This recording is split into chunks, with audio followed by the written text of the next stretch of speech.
So I'd like to just start by, again, welcoming everybody to today's online book launch of the new publication from Merring Books entitled Pike River, The Crime and Cover-Up.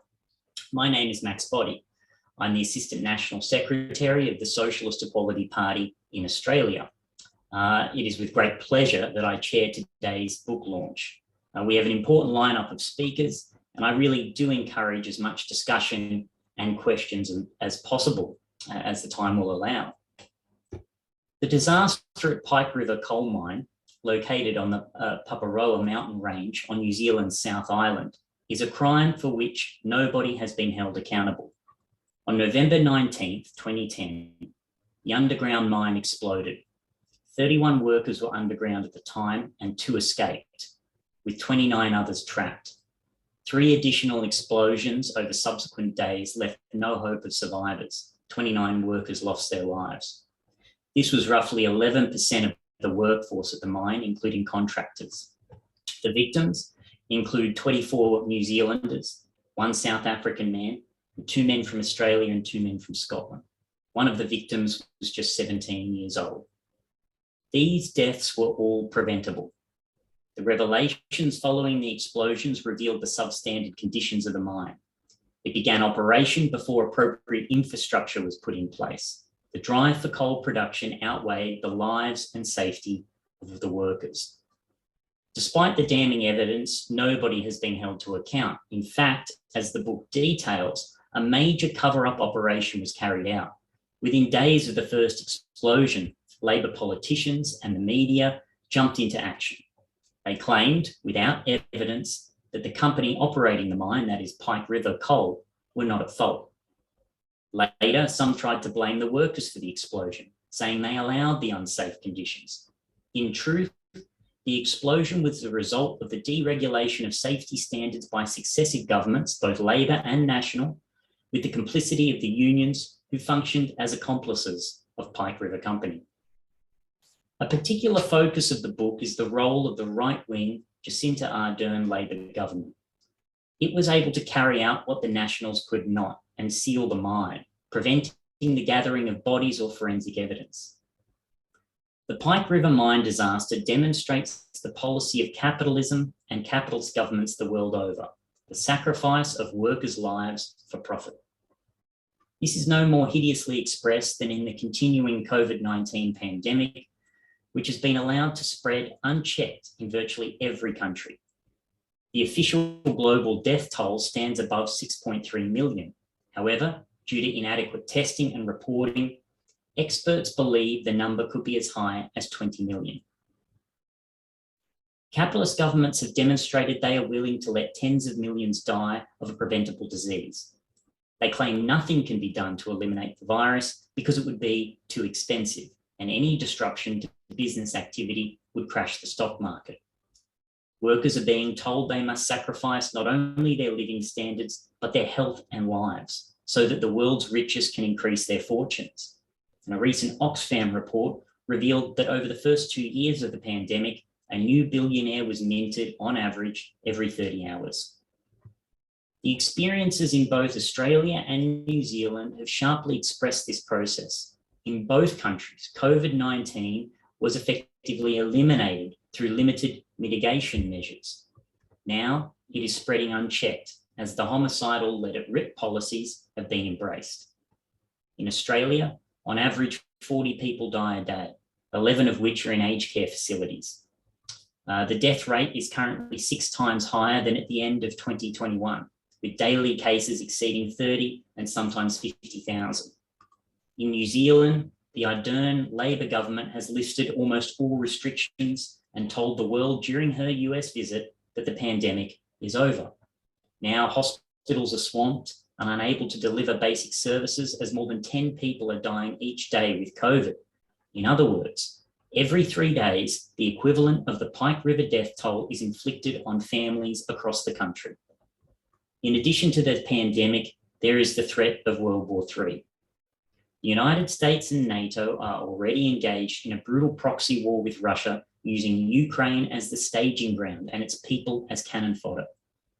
Plans are also far advanced for war against China.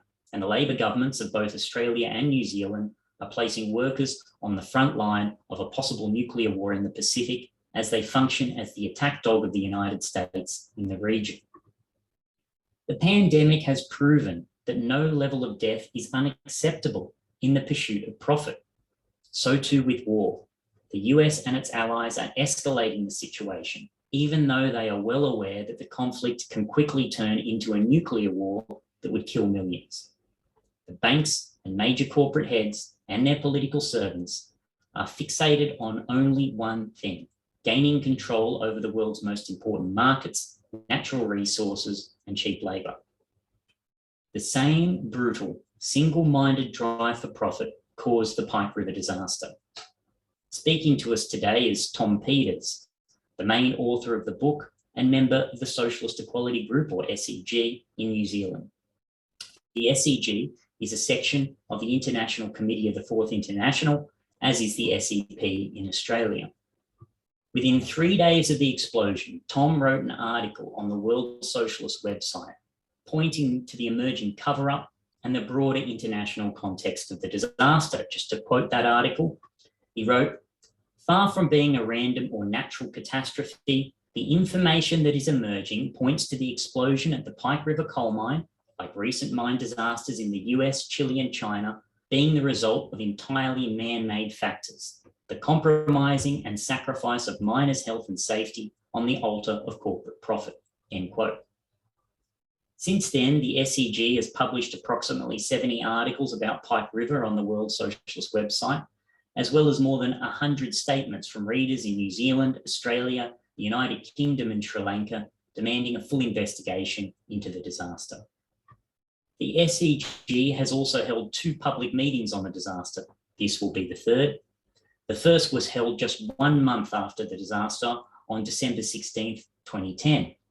There, the speakers warned that neither the government nor the Labor Party had any intention of holding anyone accountable.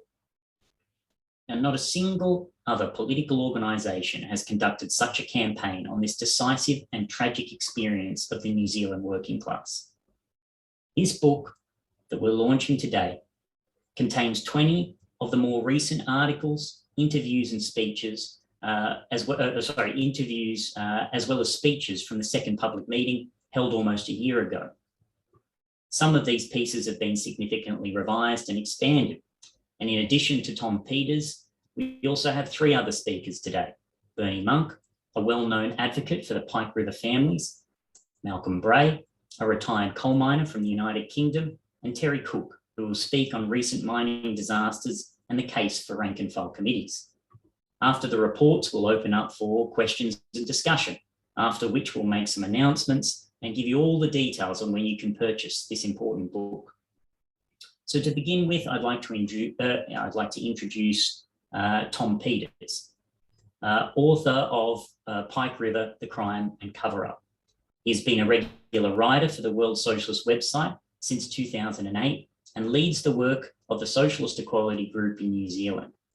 In addition to regularly writing on Pike River, he covers New Zealand politics, workers' struggles, the fight against war, the COVID pandemic, and many other historical and cultural issues. So with that, I'd like to give Tom a very warm welcome. Thanks very much, Max.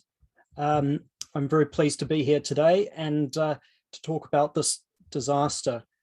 The series of underground explosions in Pike River Mine, which killed 29 workers, was not a random accident. There's now overwhelming evidence that Pike River coal had extremely unsafe, life-threatening, and illegal practices. The mine had no proper emergency exit, which is a legal requirement, and its methane gas monitoring and ventilation systems were totally inadequate. The main fan was installed underground, something that is never done in coal mines because of the high risk that it will break down and cause sparks. The mine, in short, was a gas bomb waiting to go off. A Royal Commission of Inquiry produced a report in late 2012 which said, quote, "In the last 48 days before the explosion, there were 21 reports of methane levels reaching explosive volumes and 27 reports of lesser but potentially dangerous volumes. The reports of excess methane continued up until the very morning of the tragedy. The warnings were not heeded. That equates to 1 safety breach per day. As Max said, management's all-consuming focus was to produce coal, to start making a profit and a return for its shareholders, and to repay the company's massive debt. I will cite just one of the early warnings made by Harry Bell, a former chief mining inspector who did some work as a contractor for Pike River in its development. He told the Royal Commission that he had told a Department of Labour official in late 2008, after a series of underground ignitions in the mine, quote, "Stop them bloody mining until they fix the ventilation." He had also warned the mine's technical manager that it was, quote, "nonsensical madness to go through the fault with a single drive entry because of the gas risk." The Royal Commission concluded that the Department of Labour, the regulatory agency, should have prohibited Pike from operating, but it took no action. Neither did the Engineering, Printing and Manufacturing Union, which had about 70 members at Pike River. The union knew all about the dangers, but said nothing prior to the disaster and allowed the workers to continue going underground day after day. Pike River must rank as one of the most blatant examples of corporate criminality in New Zealand and in the history of mining internationally. But this is more than just a story of greedy and corrupt individuals, although there is certainly plenty of that involved. This disaster and the cover-up, which continues more than 11 years later, are a devastating exposure of the criminality of capitalism and of all the parliamentary parties, the state agencies, and trade unions which exist to uphold and justify a system that values profit over human lives.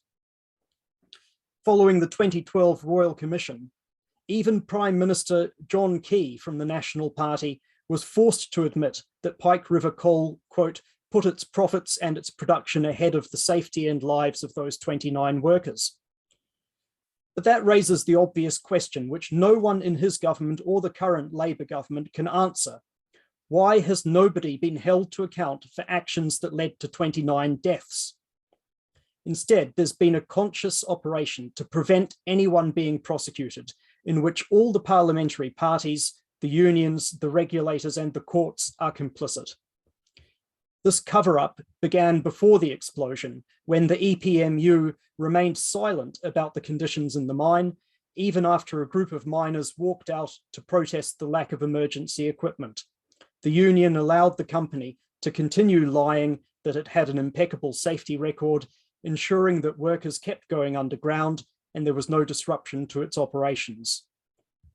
After the initial explosion, Andrew Little, who was then the union leader and also the Labour Party president at the time, rushed to defend the company. Pike River had, quote, "an active health and safety committee. The union's well represented on it. There's nothing unusual about Pike River or this mine that we've been particularly concerned about," he told the New Zealand Herald. He similarly told Radio New Zealand, "Every mine on the West Coast takes great care when it goes into production, and I don't think Pike River is any different to that." The union, which is now called Air2, has the following slogan on its website: "Empowering working people and our communities for a better life." In my opinion, they should change that to "Nothing unusual about Pike River, nothing to be concerned about," because that reflects much more accurately the role that the union actually plays, to disempower and suppress workers and to uphold company profits. The corporate media and politicians, including members of the Greens, the Progressive Party, the ACT Party, Labour and National, fell over themselves to praise Pike River CEO Peter Whittle as someone who cared deeply about his workers. We quote some of their fawning statements in the book following the disaster. Green MP Kevin Haigh stood up in Parliament and said, "I'll single out Peter Whittle. I will take this public opportunity to convey the Green Party's thanks, our enormous sympathy, but also our tremendous respect for the integrity, responsibility, and compassion that he has unfailingly shown." The Progressive Party's Jim Anderton similarly declared that Peter Whittle had shown calm, intelligent leadership and great strength at a difficult time. Labour Party leader Phil Goff praised the CEO for carrying an incredible responsibility and strain. The well-known broadcaster Mark Sainsbury said on national TV that Peter Whittle had earned the respect of all around him for his calm, measured handling of what is almost an impossible situation. Peter Whittle was then invited to speak at the public memorial service alongside Prime Minister John Key and the Governor-General, posing as a great friend to all miners and promising to do everything possible to get the men's bodies out. They couldn't keep this charade going for long. Evidence started to come out in the media and later in the Royal Commission hearings about the horrific conditions that Peter Whittle and the rest of his management had presided over. Following the inquiry, Whittle was charged with violating health and safety regulations, but he remained protected. In 2013, the Ministry of Business, Innovation and Employment, which included the Department of Labour, agreed to drop all 12 of the charges against Whittle. In exchange, he made an unsolicited payment to the victims' families, which many of whom denounced the payment as blood money. John Key defended this deal, telling the media that a trial of Peter Whittle would have cost millions and millions of dollars, and there was no guarantee of a successful prosecution anyway. But this backroom agreement was finally ruled unlawful by the Supreme Court in 2017. However, the charges were not reinstated and nobody in the Key government or the Department of Labour faced any consequences for perverting the course of justice. Meanwhile, John Key kept telling the families that his government would do everything possible to re-enter the mine and to recover the bodies. But in November 2014, just 2 months after the National Party had been re-elected, the state-owned company Solid Energy, which had acquired Pike River mine, cancelled its re-entry plan, claiming that it was too dangerous to go back in. When the national government then tried to seal the mine in late 2016, it was stopped by a determined campaign in opposition from the majority of the families and their supporters, who organised independently of the political parties and the unions and protested on the road to the mine. The Labour Party, however, has achieved last year what National was not able to do. After carrying out a manned re-entry of the drift tunnel, that is the entrance into the mine, the 2.3 kilometre tunnel, the Ardern government refused to go any further into the mine workings. It has now permanently sealed the mine, preventing the recovery of crucial evidence and of human remains. The question is, how did this happen? Labour and its allies, the Green Party and New Zealand First, all campaigned in the 2017 election with a promise to re-enter the mine's drift in order to properly investigate the causes of the explosions, with the aim of retrieving bodies and mounting a prosecution. And this video of Andrew Little shows what he said while he was in opposition and what the Labour Party promised.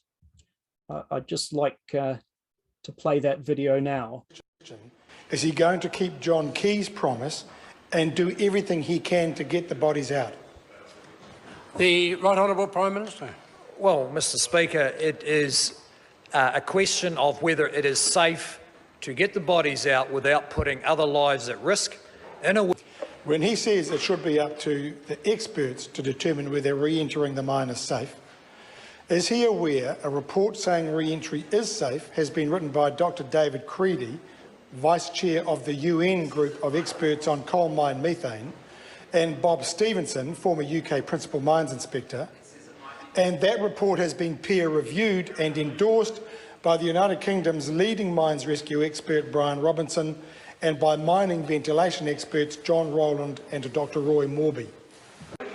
Why doesn't he do the right thing, listen to the families and fulfil his government's promise to do everything he can to get their men out?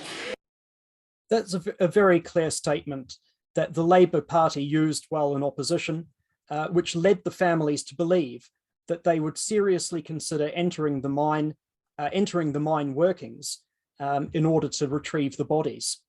And then further, after the Labour government was installed, it issued this cabinet paper in November the 20th, 2017, which stated, quote, "At a point when the process of recovering the drift is well advanced, the responsible minister will report to cabinet on whether any further work to assess the feasibility of re-entering the mine workings should be undertaken." It also said the new Pike River Recovery Agency would establish a trusted relationship with the families and would proactively engage with the families in its decision-making processes, taking full account of information and expertise that the families bring to the process. Jacinda Ardern, the Labour Party's new leader, was being heavily promoted at the time in the media, both here and internationally. And she used every opportunity to declare that she was going to lead a government based on kindness and empathy. She personally reached out to members of the Pike River families and told them that she was their friend. This had an effect. Many of the families believed that Labour would be different and would honour its commitments. They were cruelly betrayed. We warned on the World Socialist website that the government would continue to protect the company and the state and union that paved the way for the disaster. It was no accident that the Minister for Pike River Re-entry is Andrew Little.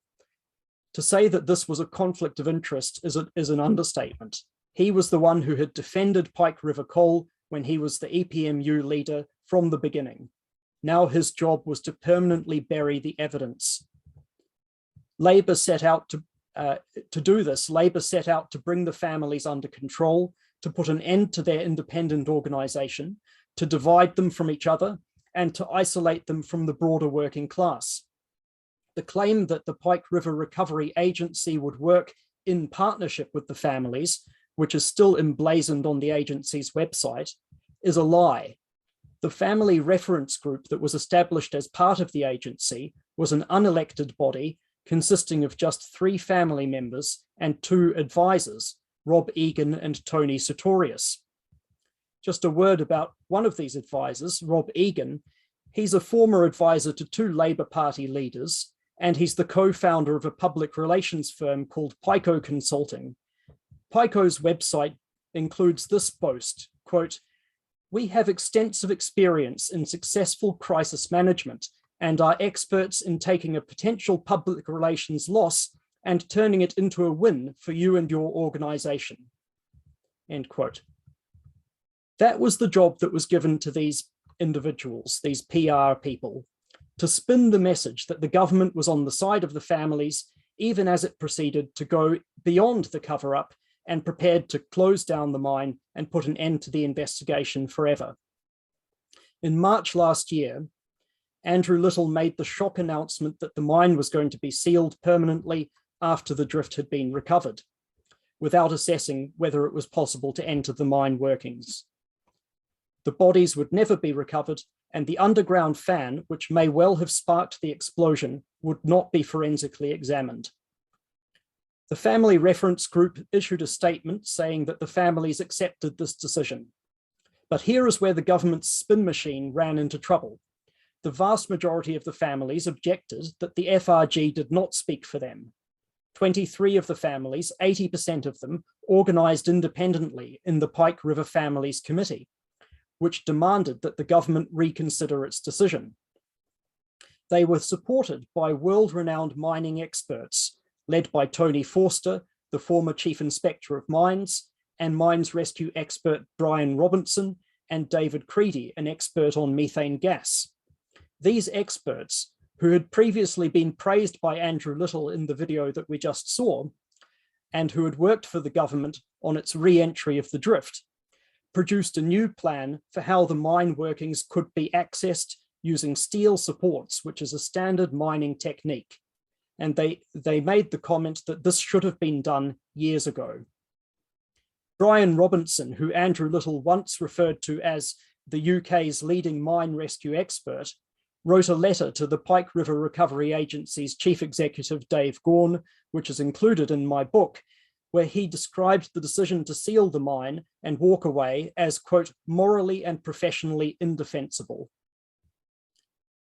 The government rejected the experts' plan, stating at various times that it was too expensive or that it couldn't be done safely, a claim that was never substantiated.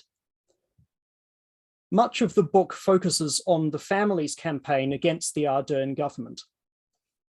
That included this online petition, which gained more than 6,600 signatures and stated, if they seal the mine now, they will lock away that critical evidence forever, and with it any chance of finding out what happened, of holding those responsible to account, and of making sure it never happens again. We must not let them do it.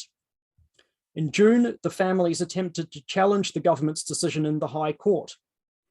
And last July, they organised a protest on the road to the mine, demanding that the Labour government listen to the experts. While the media reported very little about these events, the World Socialist website provided extensive coverage, exposing the government's misinformation campaign, and we called upon the working class in New Zealand and internationally to intervene and to help stop the mine being sealed. There was a very significant response. We received many messages of support, some of which are included in the book. The trade unions opposed the families' fight and sided with the government. Air2 National Secretary Bill Newson told me that the union, quote, supports the government's position regarding not re-entering the mine. The government responded to the families' campaign by doubling down and insisting that sealing the mine was non-negotiable. On May 12 last year, Andrew Little bluntly told News Hub that the government had already, quote, delivered justice for the families. And he added that, quote, when you're in government, you've got to weigh up competing priorities. For me, my priority now is the living, end quote. Kath Monk, whose son Michael died in Pike River, said to me about this, Little was National Secretary of the EPMU back in 2010. He should have been as concerned about the living back then. Olivia Monk, Michael's sister, wrote a powerful statement in response to the government, which I urge everyone to read. She pointed out, quote, no one has been held accountable for the 29 men's deaths. No one has taken responsibility. No one has learned anything from this. And no one has any consequence if this happens again. We just keep killing people at work. The police investigation, we are told, is continuing. Police suspended their initial investigation in 2013, declaring that the mountain of evidence from the Royal Commission was not enough to prosecute anyone, and they needed actual physical evidence from inside the mine to show the precise cause of the explosions.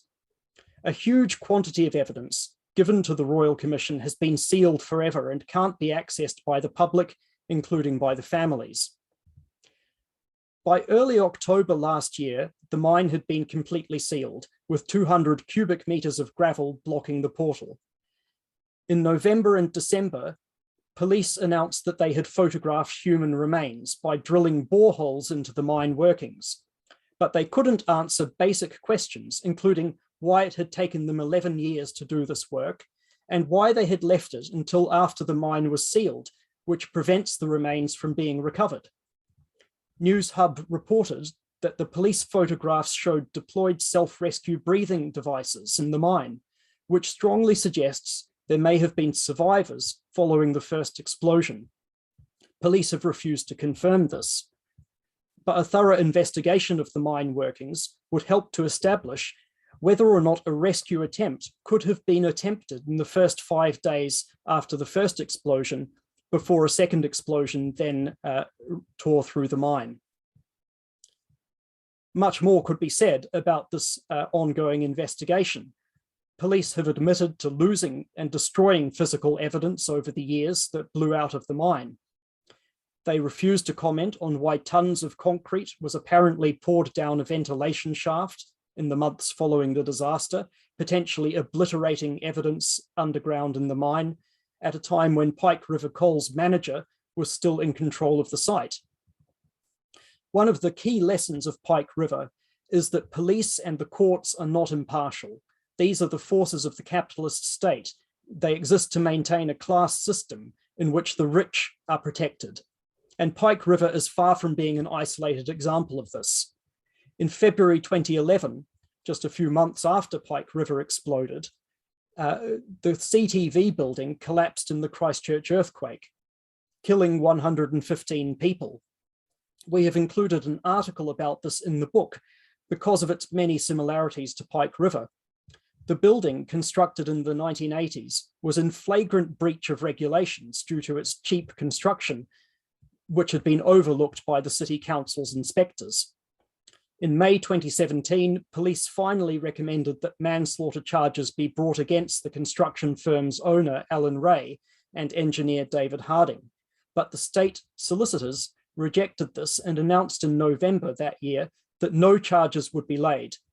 Almost unbelievably, the families were told that prosecuting someone for actions that led to 115 deaths was not in the public interest, and that Ray was a man of good character. Man Al-Kaisi, whose wife died in the CTV building, said to me, quote, "I've been told many times he's influential," referring to Ray. So basically, if a person has money and contacts, he is above the law, end quote. In covering up these disasters, of course, Labour and National and their allies are also protecting themselves. It is these parties that are responsible for the totally deregulated environment that produced the Pike River disaster. This was a disaster 30 years in the making. The 1980s Labour government of David Lange and Finance Minister Roger Douglas launched a savage restructuring of the mining industry. The state coal mines was transformed into Coal Corp in 1987, and about half the mining workforce was made redundant, almost overnight, devastating towns all across the country. The same took place in forestry, railways, the postal service, electricity, telecommunications, which were all transformed into competitive businesses with tens of thousands of redundancies. Then in the 1990s, unemployment went above 10%, and none of this could have been done without the collaboration of the unions, which insisted that globalized production meant New Zealand businesses had to be internationally competitive and workers had to sacrifice for the good of the economy. Similar processes took place in Europe, America, and Australia, indeed everywhere in the world. Mass redundancies were followed by privatization and deregulation, including the dismantling of the Department of Labour's Specialist Mining Inspectorate by the National Party government in the 1990s. Jacinda Ardern's government, if anything, is more right-wing than the Lange-Douglas government.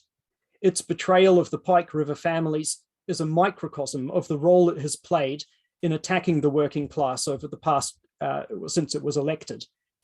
The government says that it can't afford a full investigation of the mine workings because of, quote, competing priorities, in Andrew Little's words. Over the last 2 years, though, Labour and its partners, New Zealand First and the Greens, used the pandemic to hand over tens of billions of dollars in public money to corporations. They poured billions more into the banks through quantitative easing, which has fueled the out-of-control housing bubble. The cost will be borne by workers, who already face soaring living costs. 1 in 4 children now lives in poverty, homelessness, and the reliance on charity is at record levels.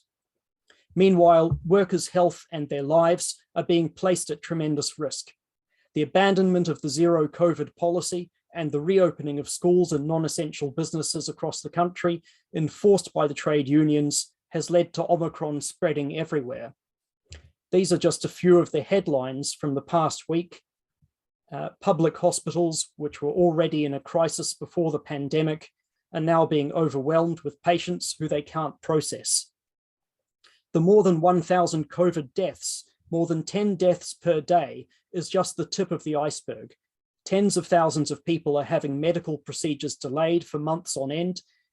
The question is, how many will die because they can't get timely treatment for cancer or heart disease or other conditions? There are estimates now that 200,000 people in New Zealand may develop long COVID, which can permanently damage the lungs, the heart, and the brain.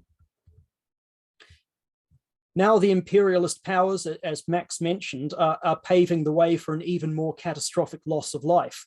Jacinda Ardern has just visited the United States, where she appeared on The Late Show to declare the pandemic over and then met with President Biden to pledge New Zealand's ongoing support for the war against Russia in Ukraine and the build-up against China.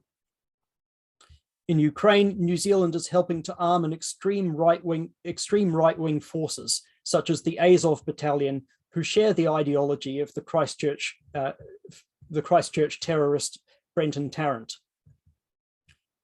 Now, nobody voted for these policies. Nobody voted for what could easily turn into a nuclear war, just as no one voted to get rid of COVID. To get rid of the COVID elimination policy and replace it with a policy of mass infection. Labour did not campaign on those issues. It lied, saying that it would address homelessness, that it would protect people's health, and that it would get truth and justice for the Pike River families. Now that the mine has been sealed, the government wants everyone to stop talking about Pike River. The recovery agency has been wound up, and the mine site is becoming part of a new walkway in the Paparoa National Park. But this crime and the decade-long cover-up will never be forgotten in the working class. We've received hundreds of comments supporting the families in the lead up to this meeting and outraged that there has been no justice and that the mine has been sealed. There's no shortage of anger, indeed fury, about what's happened, but what is needed is a coherent political perspective. The painful experience of the past decade contains vital lessons for working people. The connection must be made between the deaths at Pike River and all of the violence and exploitation which is produced by capitalism. One of the central lessons is that workers have to recognise that the Labour Party represents the rich, and it does so just as ruthlessly as National. Secondly, the unions are not workers' organisations. They are a privileged upper middle class bureaucracy whose role is to enforce attacks on the working class on behalf of big business and the state. To defend their basic interests and to organise a fight against austerity and the pandemic, workers have to establish new organisations. They have to establish their political independence from the Labour Party and the unions. And Terry, I believe, will speak more about what we advocate, which is for workers to form rank and file workplace committees that they themselves can control. Most importantly, the working class needs a socialist perspective and a socialist party.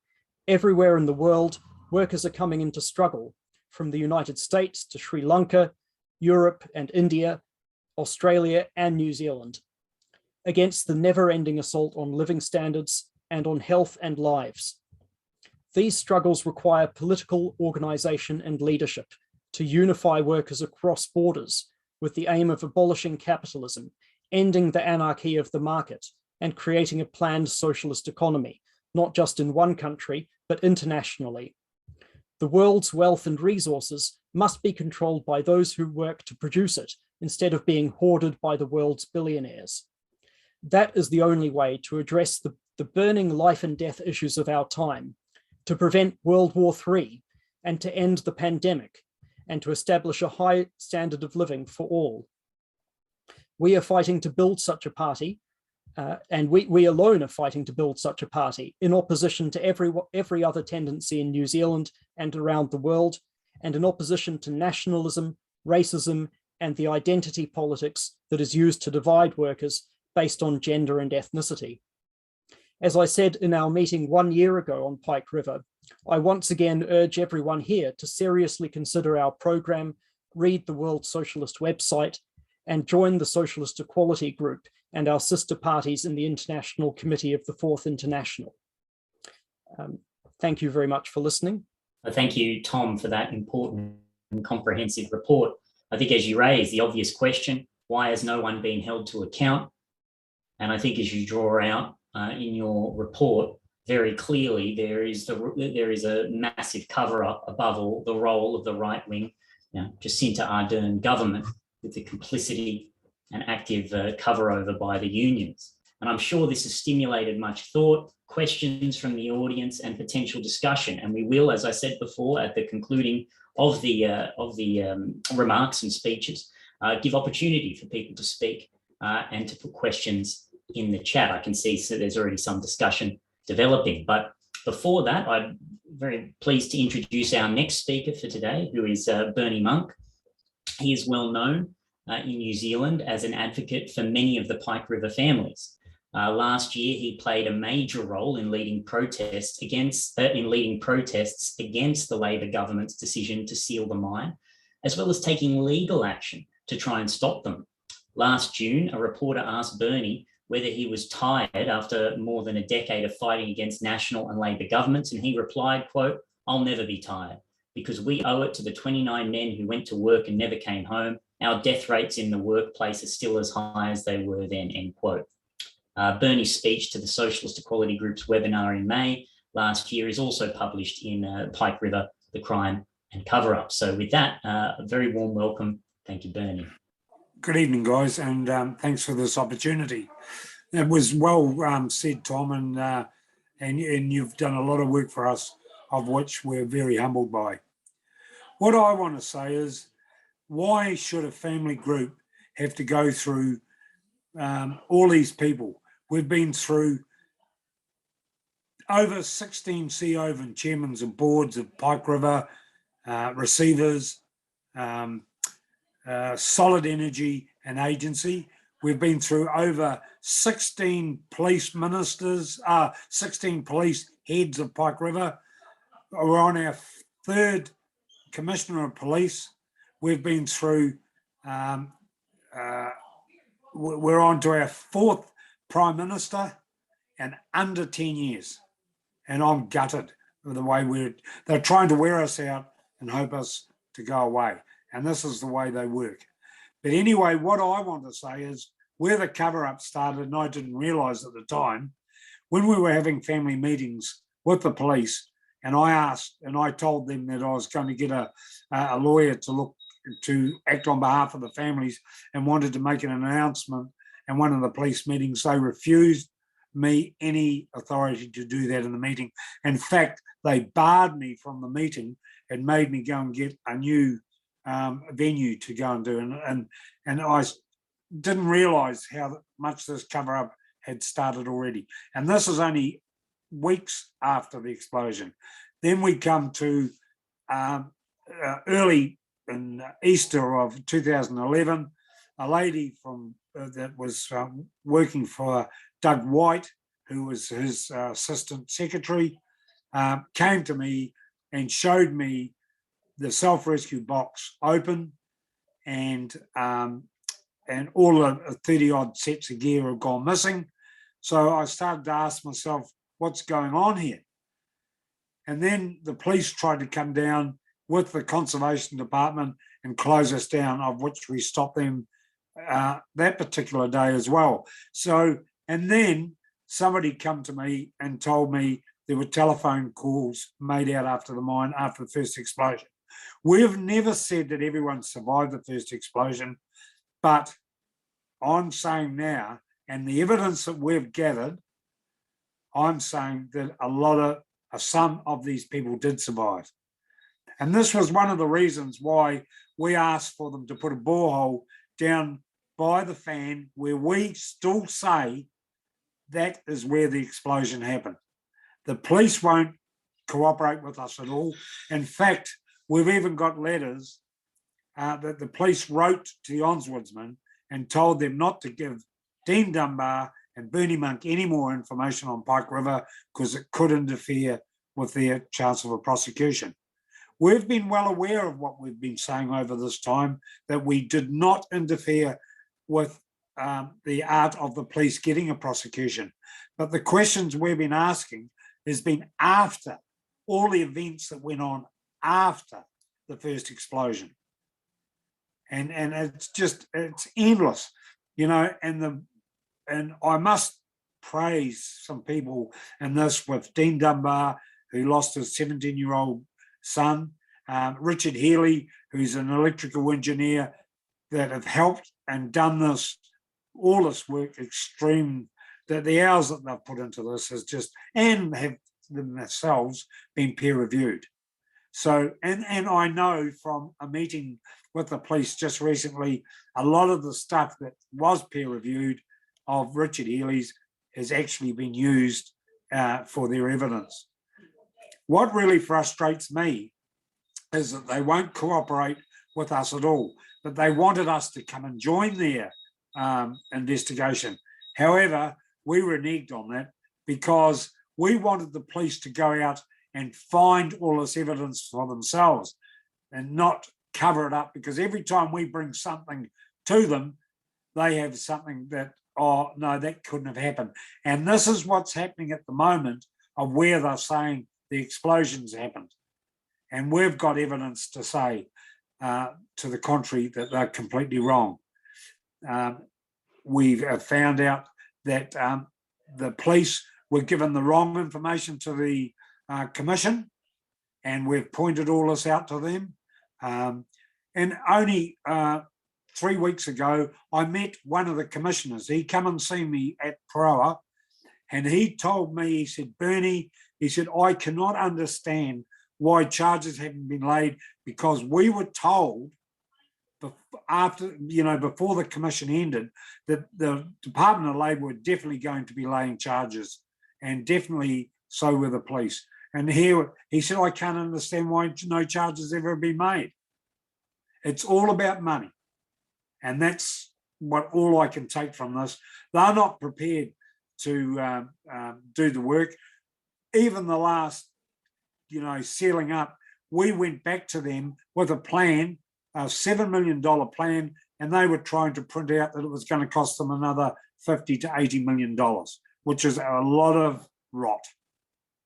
So does this mean that our team are going to go and work for the defence, or are they just going to pull out all stops like they did in other disasters, such as the Erebus disaster, such as Cave Creek disaster? And you watch what's going to happen with White Island. I can see this Pike all over again, and it brings tears to my eyes that people are going to have to put up with the rot and the covering up that these people have done. I can go on all night about what this has meant to the families. We have been shoved aside. The media have been told to go away. Who the heck is paying the media, which are basically pretty broke there? The only thing that's kept them alive is all the advertising and everything else that the government are paying for to put in their papers and on their televisions and everything else. And one of their things is, I put my bottom line on it, don't cover Pike River. The biggest thing I can tell you, and I'll end this because I can go on for a long time, and I think there's some questions to be wanted to be asked, but you know how there's a black box in an aeroplane? Well, there's a black box in a coal mine. And our group have got the black box. And I promise you now, we will bring this information out, whether the police are going to bring charges or not. We will name names and we'll show how this cover-up has actually been done. We've sat aside and not really gone public on this, but they now know that we have that black box, and I bet they're squirming. And I will just end on that. And if there's any questions want to be asked, I'm only too happy to answer any. Thanks very much, Bernie. I think, as you say, this is all about the money, and it really is from the tireless efforts of yourself and other family members, who lost their children in this disaster. That all of this evidence came to light. The tireless fight that you and others. I'm not sure what happened to my video there. I apologise about that. But yes, and we will have time for questions, among other things. If there are any immediate questions, please, for Bernie, who I think may have to leave, early, I would encourage you to put it in the chat now, so that we can ask them before we get through the other speakers. So if there are any questions at all. Well, I guess just to clarify, one point Bernie referred to was the White Island disaster, which happened in December 2019, when a group of tourists were caught in a volcanic eruption in basically an island off the coast of the North Island, and 22 of them died, and many others were hideously injured. And I believe about a dozen different organizations have been charged with health and safety breaches. So far, nobody has been convicted, but I entirely concur with what Bernie said about that, and that the wealthy tourism organizations who have profited enormously from taking people to visit this active volcano, an extremely dangerous practice, you can bet your bottom dollar that they will get off scot-free. There is, I think, a question that's just appeared in the chat that I'll read out for Bernie. It says, before I do that, I'm not sure if we actually mentioned that Bernie is the father of Michael Monk, who died at Pike River, a pretty important point. Michael died at the age of 23, and Bernie has since then been a leading spokesman for the families. So I just thought I would say that in case we left it out. But the question that has appeared is, for Bernie, I'm intrigued, is it public knowledge that you have the black box, Bernie? Has that been made public, that you have that data? No, it hasn't. No, it hasn't. Well, I hope you realize that it has now. Yeah, well, I'm not really worried about that, but that is half the reason why we haven't gone out and bought a lot of the... You've got to realise that we're dealing with the same police people that did the first investigation, that let the people off, and we've got the same people doing the investigation for the second time. Do you think that's fair? I don't. That's right. And the follow-up question, do you wish to release any information here about what that black box contains? I'm not sure if you do, but no. Look, maybe Tom, you and I can get together and do another session and put on your website on things along with Richard and Dean, and maybe we could take this a step further. But I reassure you that a lot of things went on after the first explosion. Like, everyone said that there was a massive rockfall, and the government lived on that, but there was never a rockfall. It was only a coalfall, and that happened after the first explosion, and that is the reason why the men couldn't get out of the mine. But there was a fresh air line going through that coalfall, sorry, and after the people that we know started the belt up that caused the second explosion, the police turned that oxygen off, and those that did survive that explosion died. And that's about as far as I'll go to at the moment. Well, thank you very much, Bernie, for being here. I mean, there is another follow-up question. I mean, have the police been protecting the power base, the companies and the government? I mean, our perspective, as we laid out in just now, is yes. I mean, that is the role they have played, objectively speaking. Not only that, Tom, is I want to sort of say things. They've been boasting about finding bodies. We showed them those bodies in 2011. They might have got better pictures of the bodies, but we showed them those bodies in 2011. And I remember meeting the Prime Minister, Labor Prime Minister now, and Little in a meeting just straight after they said that they would. And I'm telling you now that Andrew Little promised me in Parliament buildings that they were going to go and get the men out of the mine. He can say all he likes, but he said to me that they were going to get the men out of the mine. And irrespective of what he wants to say publicly now, that was said to me.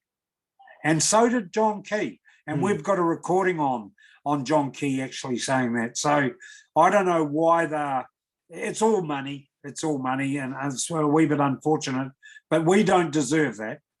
Our families don't deserve what they've done to us. No, exactly. Exactly. It is all money. Well, you said it. I mean, and we, again, really thank you for being here, and we definitely will catch up again, and we will continue to write about this. I mean, this is not over, you know. No. Not by a long shot. And I think the point you've just raised is so much information has been leaked to you guys, to the families, which the police and the government agencies would rather not have been made public, including the fact, as you said, that it was well known that there were bodies within the mine workings very early on, which was kept from the public, basically. Well, we were always said that everyone was incinerated. Everything was ashes, and so when all this information came to us, we went out and investigated the whole thing ourselves. And I think that is what's really annoyed all these government departments, police, etc., saying that the families have got to keep their mouths shut because they could ruin their chance of a prosecution. Hey, listen, we've never ever said anything to the contrary. The phone calls were made, after the mine. And why did the police actually wipe the phone call it was made on a recorder to the lady who and that was wiped by the police as evidence. Why did the police lose a box, or the Department of Labour and Police lose an electrical box which could have told them there and then about the cause of the explosion? I mean, this is just, it's endless what I can tell you, but I just haven't got the time on this call to explain it all to you. But I'm telling you, New Zealand, and I'm telling you overseas, this is a huge cover-up. Don't worry about that. And we will honestly bring it to the people when we see fit. Don't worry about that. We're going to do that. And I promise, and I've promised the families this, and I'm going to do it along with my good friend Dean Dunbar and Richard Healy, the men that have really, and all the other people like the Tony Forsters and all those people that have done extreme amount of work to actually make this happen. And they know the truth. I don't need to lie. And I'll leave it at that. All right. Well, thank you very much, Bernie. And we'll talk again soon. Yeah, thanks very much. I will sign off. And if anyone wants any questions, just put them through Tom, and we'll get back to them on anything they want to know. Thank you. Thank you, Bernie. Thank you. Cheers. And thank you on behalf of everybody here. Thank you for those important points and contributions. Well, we will have more time for questions and discussion. We do have two more speakers, which I will introduce. But the next speaker, I'm very pleased to introduce our next guest, who is Malcolm Bray. He joins us from Barnsley in South Yorkshire, once a centre of the coal mining industry in Britain. He is a former coal miner from Woolly Colliery, where he was an active participant in the 1984-85 British miners' strike.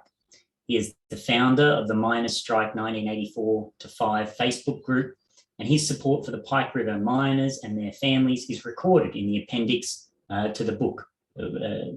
So he is a long-time supporter of the Socialist Equality Party, and with that, very much like to welcome Malcolm.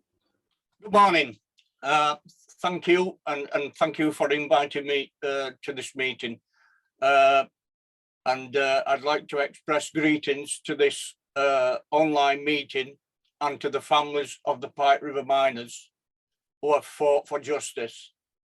I want to congratulate Tom Peters and Merrin Books for publishing this account. The Pike River mine disaster was a crime and it was a cover-up. The company and the Ardern Labour government sealed the mine because they wanted to bury the truth. But the truth is not so easily buried. This book is the record of a determined struggle by the families to uncover the real reasons for the deaths of 29 miners. What this book also shows is that Pike River miners and their families found support not from the Labour Party or the trade unions or the media with their vast resources, but from the socialist movement, which possesses something far more important: political principles. The company, the union, and successive governments worked to cover up their criminal actions in sacrificing miners' safety and lives to shareholder profit. In the days after the mine explosion, Labour politicians, such as Damien O'Connor, tried to conceal the company's shocking record on mine safety, but the WSWS exposed these efforts. It warned there would be no justice from the Royal Commission that was announced by Prime Minister John Key in November 2010. Its sole purpose was to shield those responsible. At the start of the inquiry, Judge Graham Parkhurst declared, "No one is on trial, there are no sides, no one will win or lose."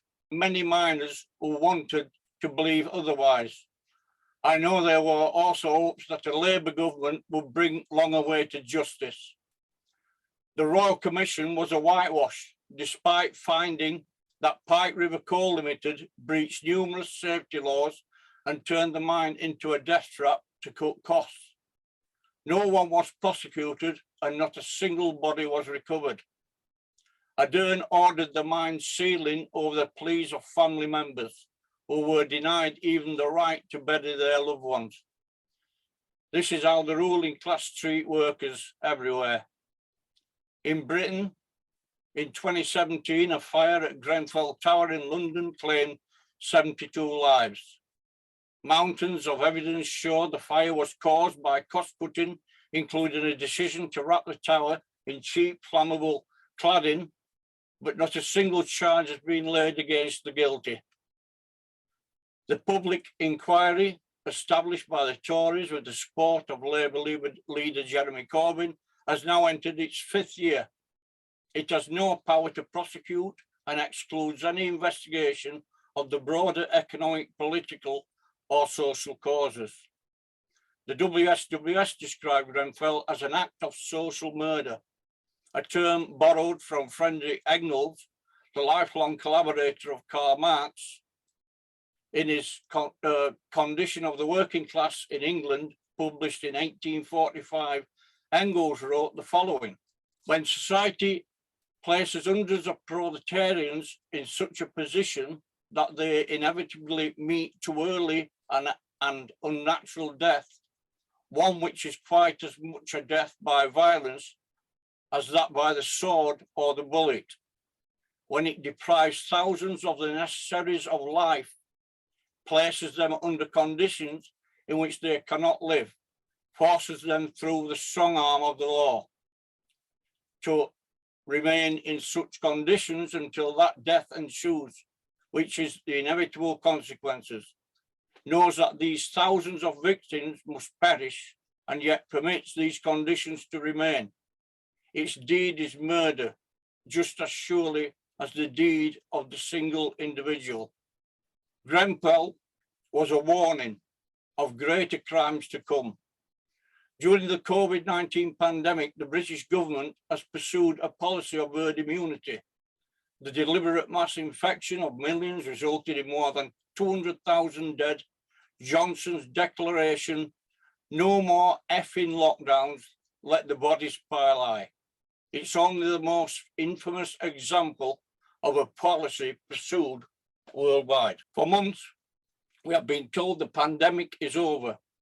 Despite around 1,000 people still dying each week, the ruling class knows they are paving the way for the next deadly mutation and the next wave of mass deaths. I'm a former miner and I want to say something about the experience of British miners. In 1984-85 miners' strike was a historic, heroic struggle involving nearly 200,000 miners against incredible odds. An entire year we fought the Thatcher government and the state. We fought pitched battles with police herding scabs into pits, Thousands were arrested and jailed. Some were killed. David Gareth Jones and Joe Green. I attended both funerals. They tried to starve us back to work, but failed due to the massive support from workers. In Britain, Women Against Prick closures who kept us fed, and from workers all over the world, including donation and aids from workers in Australia and New Zealand. The struggle for the UK miners is still ongoing today as the battle the Tory government over miners' pension scheme. They have stolen billions of pounds from the scheme based on a flimsy promise of protecting the MPS miners' pension scheme and share a part of a surplus profit generated from investments without investing any money at all. This is further proof of the criminality of governments towards the working class. The main lesson is that in the end, we were defeated, not by the state, but by the trade unions and the Labour Party. Just think of this, 1 year on strike with no solidarity action organised by the TUC, faced with a Labour leader, Neil Kinnock, who described the police as the meat in the sandwich between miners and scabs, even as they were kicking our heads in, beating us with truncheons and mounting horse charge against us. The great crime of the leader of the NUM, Arthur Scargill, was that he never challenged this betrayal and insisted we could win simply by militant struggle, a deliberate political evasion. Such defeats exact a terrible price. Since 1985, the trade unions have lurched so far to the right that you can even call them unions. They are corporatist syndicates that act as an extension of management.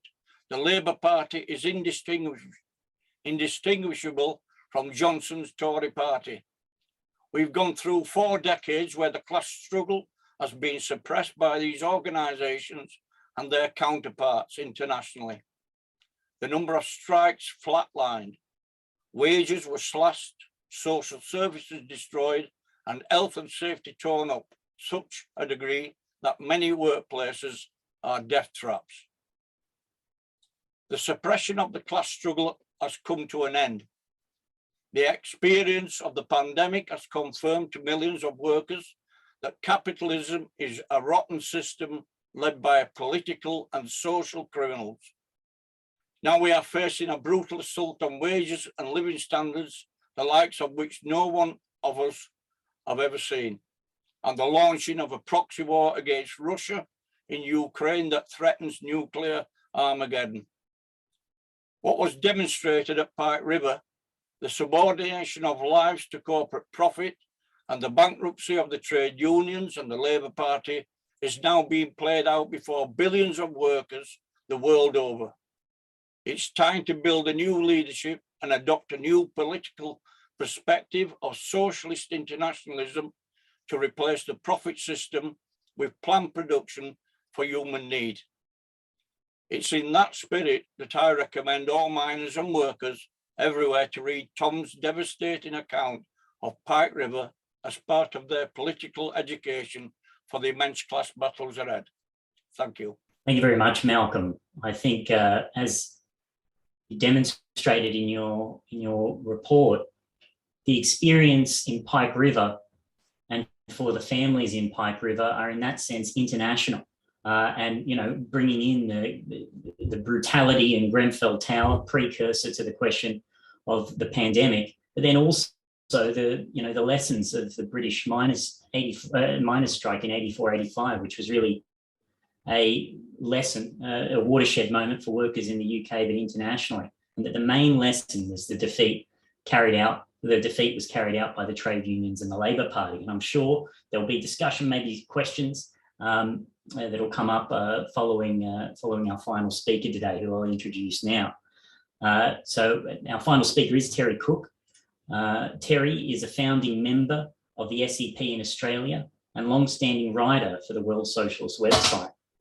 He writes frequently on industrial struggles and the conditions of the working class. Terry's speech delivered to the last public meeting on the lessons of the 1994 Mora disaster in Australia is contained in the final chapters of the book. So I'd like to very much welcome Terry. Thank you, comrades and friends. I also would like to applaud the SEP group for publishing this book. It certainly establishes the historic record and draws the necessary strategic lessons to educate workers in New Zealand internationally, now and into the future. When I addressed the SEP group's meeting on this disaster on May 8, 2021, I referred to the string of similar mining disasters that had occurred over the years in Australia, resulting in deaths and horrendous injuries. As Max said, these events are of international significance. I drew attention to the real purpose of the official government inquiries launched in the wake of these disasters, which was to carry out a whitewash to placate popular anger and dissipate it into a dead end of official channels. Even when these inquiries were unable to achieve a complete cover-up and were forced to acknowledge the employer was to blame, governments quickly intervened to ensure no legal action was taken against these companies. I began with the fraudulent mine wardens inquiry called by the Queensland State Labor Government into the explosion at the BHP No. 2 mine on August 7, 1994 in Mara in central Queensland. This claimed the lives of 11 workers whose bodies remain entombed in the mine that was sealed by the company in the wake of the second explosion. Now, even though this inquiry was forced to find that BHP was indeed responsible for having sent these men underground while knowing a highly dangerous situation existed, it still recommended that no charges be brought against this company. I started with this inquiry for the very reason because it became the template to be used by governments in future disasters, and possibly would have been taken on board by the New Zealand authorities also. Our investigations into Mara and other deadly mining incidents also established the pivotal role of the mining unions, not only in the cover-ups, but also in creating the highly unsafe conditions across the mining industry and every other sector of the economy. Under the banner of making Australian-based companies internationally competitive, the unions have overseen the massive casualisation across mining, have helped impose around-the-clock working, and have worked to dismantle even those nominally independent workers or job organisations that had to some degree overseen safety. The union's role in subordinating workers' health and safety to the drive for profits has been on full display throughout the COVID pandemic in this country, including their joining hands with employers to demand exemptions for whole sections of industry from lockdown and other preventative health measures, resulting in mass infections of workers. At the last meeting, I also reported on the Board of Inquiry into the May 6, 2020 explosion at the Anglo-Americans mine, underground Grosvenor mine in central Queensland. This left 5 workers with horrific injuries, and it was ongoing at the time of the last meeting. Now, to give some idea of the extent of these injuries, let me refer to those sustained by miner Wayne Sellers, who courageously appeared in person on April 7 last year to testify to the inquiry on the highly unsafe conditions in the mine in the lead up to the explosion. Sellers suffered burns to 70% of his body, as well as kidney failure, for which he had to receive dialysis. He spent 3 weeks in intensive care unit and then a further 6 weeks in a burns unit. After being discharged, he was readmitted due to the development of blood clots on his lungs. At the time of his appearance, he had undergone 10 surgeries with 3 more rounds of laser surgery shed that year, as well as hand and ear reconstructions. Similar injuries were sustained by the other miners. The inquiry into Grosvenor was initiated by the Queensland Labor government for the very same reasons as the 1994 Mara inquiry, to contain popular anger that had already been generated by a whole spate of fatalities across the state's mines, and to gain time to organise a cover-up designed to get the government and the company off the hook. Again, our party closely followed and extensively reported on this inquiry, warning the working class that, like those of the past, it was a damage control exercise. Even before the inquiry got underway, there were two significant developments that demonstrated its fraudulent character and to which we drew attention. First, Anglo-American managers refused to testify to the inquiry on the grounds of self-incrimination, a move that was fully supported by the state Labor government. Then, Australian National University health and safety expert, Professor Andrew Hopkins, was forced to recuse himself from the inquiry following a complaint by Anglo-American over an interview he gave after the Grosvenor mine explosion, but before his appointment to the inquiry.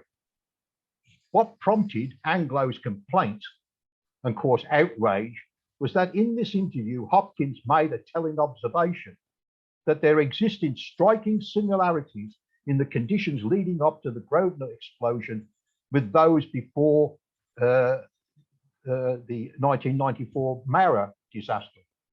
He stated, and I quote, "It seems there were consistently high levels of methane gas being recorded at the time in the mine, explosive levels of methane gas, and this was apparently one of the main causes of this accident. This was known beforehand, there were concerns raised beforehand, and nothing effective was done. In that respect, this was very much like the Mara accident." Clearly, no reference to Mara was to be allowed. Why? Because any investigation of this experience would have cut across the cover-up operation being conducted in relationship to Grosvenor. The CFMEU, for its part, doubled down on its support for the fraudulent Board of Inquiry that it had originally hailed as an opportunity for a thoroughgoing, wide-ranging and independent examination of the shocking events. So, what was the outcome of this acclaimed so-called independent examination? In February this year, some 8 months after the Board of Inquiry brought down its findings, the Queensland Labor government's workplace health and safety prosecutor announced it would not bring charges against Anglo-American or any of its managerial staff. Prosecutor Aaron Gilfile incredulously declared, having assessed the brief of evidence against the guidelines of the Director of Public Prosecutions, I am not satisfied there exists a reasonable prospect of securing a conviction against any of the identified duty holders. Now, this brief of evidence, dismissed by Gilfile, included a list of conscious actions taken by the company that created the conditions that inevitably led to the disaster, and, as was stated in the inquiry's findings, exposed the workers to an acceptable risk. This included enforcing a rate of production that continually produced methane gas levels exceeding the capacity of the mine's gas drainage system, and then going on to implement a coal cutting method that ramped up production even further. It also abandoned a series of essential safeguards designed to manage gas levels before commencing work on the power panel that exploded. And it did not carry out the required specific spontaneous combustion risk assessments prior to starting production on the panel or at any other time. Demonstrating the prosecutor's decision was fully determined by the state Labor government, that is by political necessity, Queensland Resources Minister Scott Stewart cynically declared he understood workers' anger and dismay over this decision, but then he added, however, I respect the independence of the work, health and safety prosecutor. In a face-saving operation following the prosecutor's decision, mining union Queensland President Stephen Smythe told the media that he was personally devastated by this decision, but then added it was a foreseeable event and no action was taken to protect the miners at Grosvenor. However, this is a finger pointing in both ways. The union itself was also well aware of the dangerous condition existing in the mine. It had been informed by numbers of miners, but it did not take any action to protect the workers either, or to prevent them being sent underground on the day of the disaster. This was because the CMFU's main concern, as always, was to maintain its position as a virtual arm of the company, of labour broking agency, and an industrial policeman. It's from this the union officialdom derives its lucrative privileges, sometimes six-figure salaries of the top officials. To fight to end this industrial carnage, workers must now draw the lessons of these bitter experiences, and it's in that way I think this book will contribute to that. They cannot, under any circumstances, leave matters in the hands of the unions, or indeed place any faith in the Labour Party or any of the other capitalist parties, all of which are instruments of big business, and they've proven themselves to be so. New independent organisations and struggles, including rank and file committees, must now be formed, both in Australia, in New Zealand, and internationally, to enforce basic safety conditions in the workplaces and to defend workers' interests at every level. This must be linked to a fight for a workers' government. This is necessary to implement socialist policies, including placing the mines, along with the banks and major corporations, under the public ownership and democratic control of the working class. It is the working class that is the necessary force in society. It is the working class that produce all wealth and all value. They should control society, not the billionaires, not the capitalists, and not the financial and corporate elite. Thank you. Well, thank you, Terry.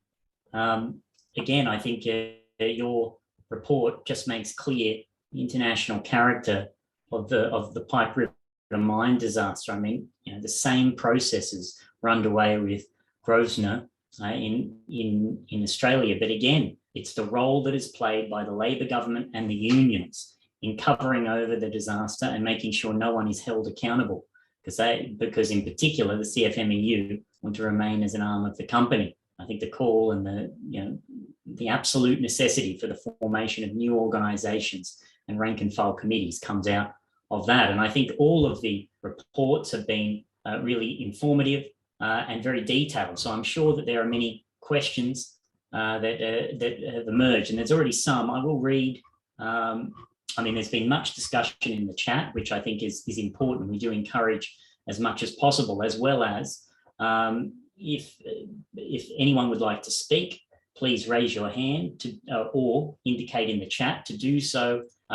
Sometimes it's a raise the hand button in down below on Zoom, or it can be under what's called reactions. Anyway, it does depend on how you've logged in through Zoom. But if you can't find the raise the hand button and you would like to speak, please just indicate in the chat.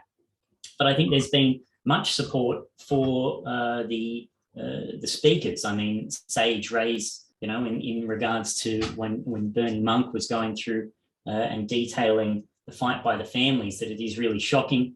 Thanked him for his work, the energy, and I hope this does finally have a just outcome. My heart bleeds for you in all of this. A person named Green very much said they're pleased to hear from a former miner. I would class him as an expert, while also Sage saying, well said, Malcolm. Grenfell Tower was a crying shame, a stain on the British government. We need to unite against the crimes against the working poor. There was a there was a question, or at least a statement that I think Tom wanted to make some points on. It was from Sage right at the beginning, who said could do without the Russian propaganda re Ukraine as fascism, entrenched in all parts of Europe, and Russia is capitalist. Perhaps, Tom, did you want to begin to make some points on that? Yes, well, I can, and perhaps there may be others who would like to as well. But I guess, we completely reject the claim that we're somehow Russian propagandists. I mean, which is being used against anyone who opposes the escalation of this war in Ukraine. We're truly surrounded by pro-war propaganda. And really, I think there's nowhere outside of the World Socialist website that genuinely opposes it. It's not Russian propaganda to say that the Ukrainian armed forces include fascists in very prominent roles. We're not talking about a small group here. This is a militia, the Azov battalion, that is well integrated into the Ukrainian war effort, has thousands of members, and is receiving high-powered weapons now from NATO and the United States. And New Zealand is now involved in coordinating the delivery of supplies into Ukraine. And it is a fact that Brenton Tarrant, the fascist terrorist in New Zealand, visited the Ukraine and liked it so much that he thought about moving there to live there. And when he carried out his attack, he used a symbol that is commonly used by the Azov battalion, on a Nazi symbol or a fascist symbol on his backpack, I believe. I would urge people to read our coverage of this war, because there is a huge amount of propaganda in the media. I can't go through everything and debunk everything at this meeting, but firstly, we oppose Russia's invasion. I mean, it's completely reactionary. It's nationalist. It's leading to, obviously, thousands of deaths. And it also, it serves to sow hatred and divisions between people, throughout Eastern Europe and Russia. And it plays into the hands of the United States and the NATO imperialist powers, which have been, wanted this to happen. I mean, this conflict did not begin with the Russian invasion this year. Its roots go well back, really, to the dissolution of the Soviet Union by the Stalinist bureaucracy, which then was seized upon by the US and by the European powers to expand NATO up to Russia's border and to prepare for war against Russia. Ukraine has played a key role in those preparations. A major turning point that we've covered extensively on the World Socialist website was the coup d'etat in 2014, where US and Germany in particular sponsored far-right forces to overthrow the government and install an anti-Russian government that has promoted, very heavily promoted, individuals such as Stepan Bandera, the leader of the Ukrainian fascists during World War II, a Nazi collaborator responsible for organizing the murder of, tens or hundreds of thousands of Jews and others in Ukraine during World War II. I mean, he's now celebrated as a national hero by this government in Ukraine. So, billions of dollars have been spent to arm Ukraine to prepare for this war against Russia. The aim has nothing to do with protecting a supposed democracy in Ukraine. The aim is to weaken Russia and to prepare for a much more bloody war, which will also extend well beyond Russia. I mean, there are now major preparations very far advanced for war against China. And the United States has made it very clear that is their priority, to basically to dominate the world's markets and resources, and that Russia and China are the major obstacles to that. Anyway, I think hopefully perhaps someone can post some links to our articles in the chat, because this is a major issue. And as I said, there's a huge amount of disinformation about it in the media, including in New Zealand. And there is, it's not a simple question what to basically establish what is an anti-war, a genuinely anti-war position on this conflict. It's not to support either side. It's certainly not to support what the US and all of its allies are doing in arming the Ukraine and extending this conflict. Anyway, I will leave it there. But as I said, others may want to expand. Thanks, Tom, and there will be time for more questions and discussion on this question. There were two questions that that have come through, or one that I didn't read out before, but did come through during Bernie Monk's report from Mike. It says, to what extent does the disinformation, to what extent does the defamation laws in New Zealand impact on bringing out the truth? And then there's a question just come through from Norman saying, wasn't Andrew Little, who was the union rep for the West Coast Miners Union, who was acting as the health and safety officer who signed off the mine as meeting all the safety requirements 3 months before the explosion? So to answer that question, I'll call on John Braddock, who is a member of the Socialist Equality Group in New Zealand.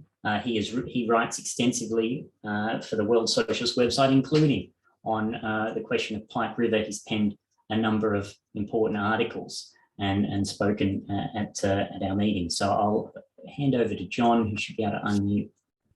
Yes, can you hear me, Max? Yeah, go ahead, John. Yes, no, actually, I was wanting to contribute on the previous question about the war, which I think is very significant. I mean, there's a fundamental connection between the subject of today's meeting on the suppression of the working class with the drive to war internationally. I mean, it's a well-known connection between the struggle against workers at home and the expansion of imperialist war overseas. And what we have at the moment is the US leading an operation of all the major powers, including Britain and, of course, New Zealand and Australia, in a proxy war involving Ukraine and the Ukrainian working class, who are very much victims of this drive, while at the same time imposing austerity measures against the working class at home in every country. I mean, the US is facing an enormous crisis of living standards. Workers throughout the country are taking action against the Biden administration. Britain is in the middle of a cost of living crisis with inflation over 9%. And New Zealand's participation in the war is also bound up with a similar cost of living crisis at home. Now, you know, the Ardern government came into office in 2017, making all sorts of promises to do away with child poverty, the housing crisis, and so on, none of which have been addressed. They have now used the coronavirus, as Tom said, to transfer billions of dollars into the hands of the rich, while now, in the last 6 months, giving way to the propaganda of the business community to close down their elimination strategy. So all of these measures that are being implemented at home are bound up absolutely with the requirement to impose their agenda overseas as well. So there's an absolute connection between all of these questions. It's not a matter of putting forward Russian propaganda. It's a matter of putting forward a program to defend the interests of the working class in every country against international finance capital. So that was the other main points I wanted to make in relation to this question. But the two questions that were asked specific to Pike River, Tom may be in a better position to answer those. Yeah, go ahead, Tom. Yeah, well, I will answer this question from Norman. I think that is it the case that Andrew Little personally signed off on the mine as meeting safety requirements 3 months before the explosion? I honestly don't know the answer to that. I'm not sure if there is any document showing that or not. But if it exists, I haven't seen it. I mean, there are serious questions about what the union knew and when did it know. I mean, we, as I raised, there was a walkout at Pike River before the explosion, sometime before the explosion, and those workers informed the union of their concerns. So the union was well aware that their workers were concerned about safety in the mine. And they didn't say anything about that publicly. They didn't take any organized industrial action.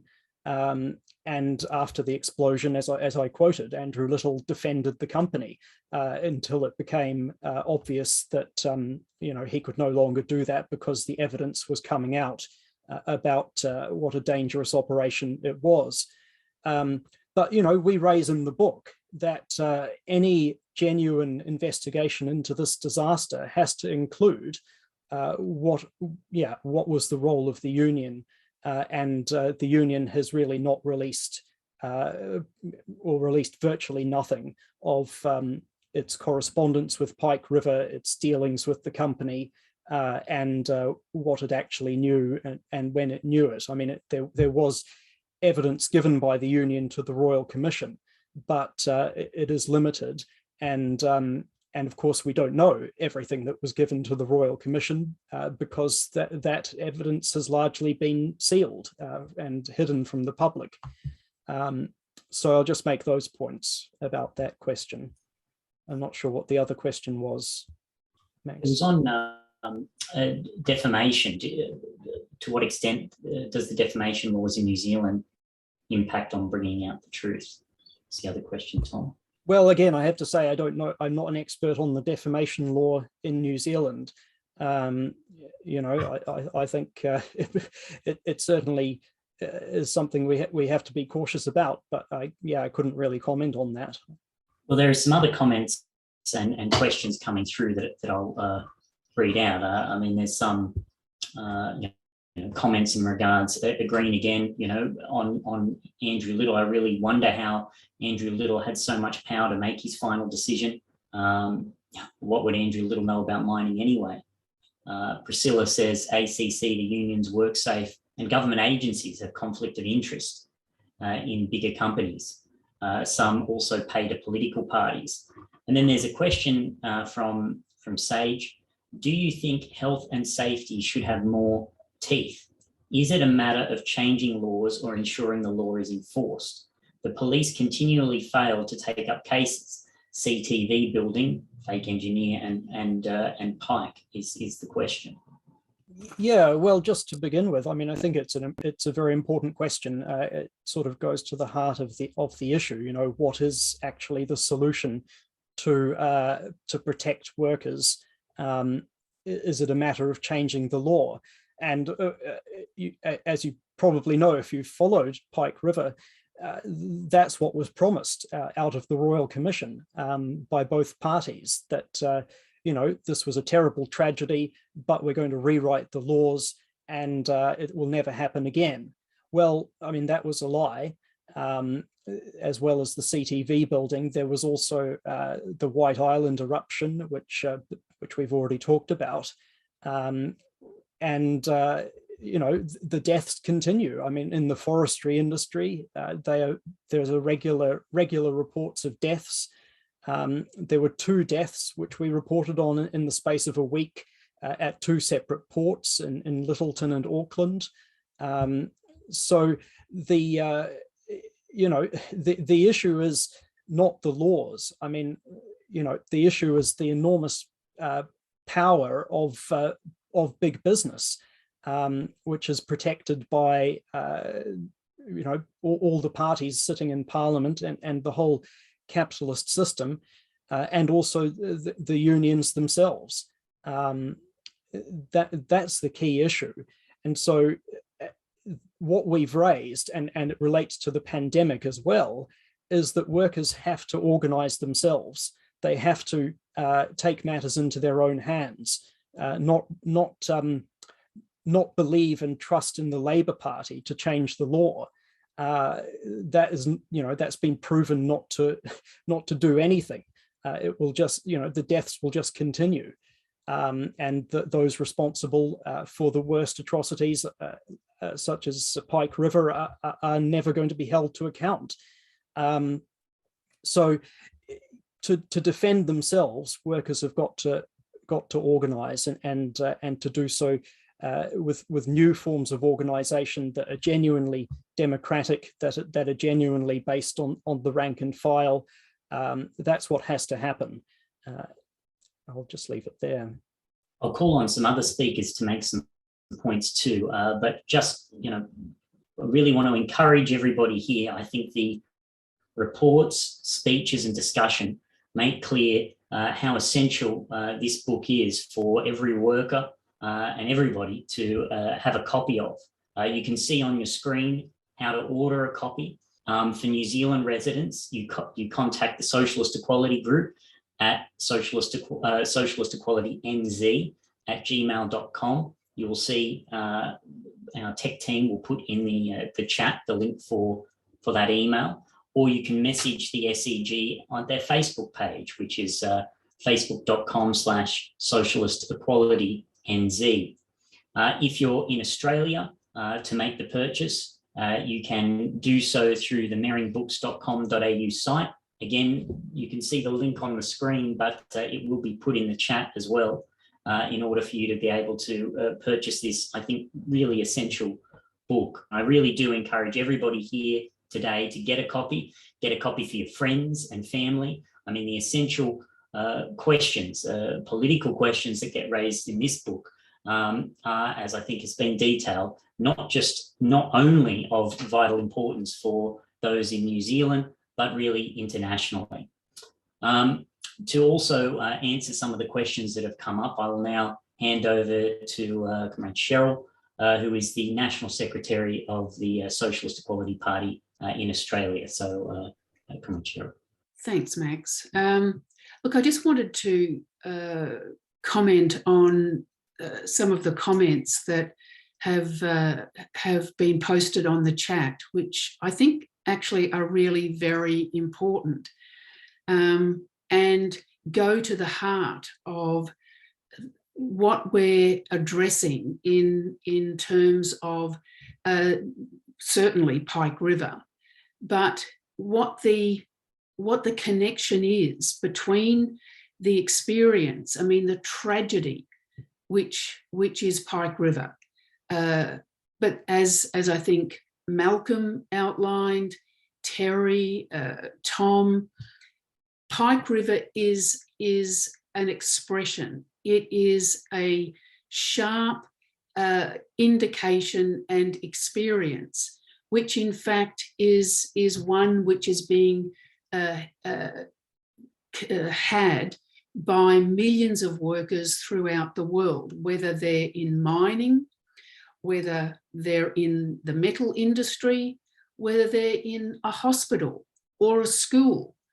These are now, I mean, no one is suggesting that in a hospital or in a school, one would be in danger of an explosion and a rockfall.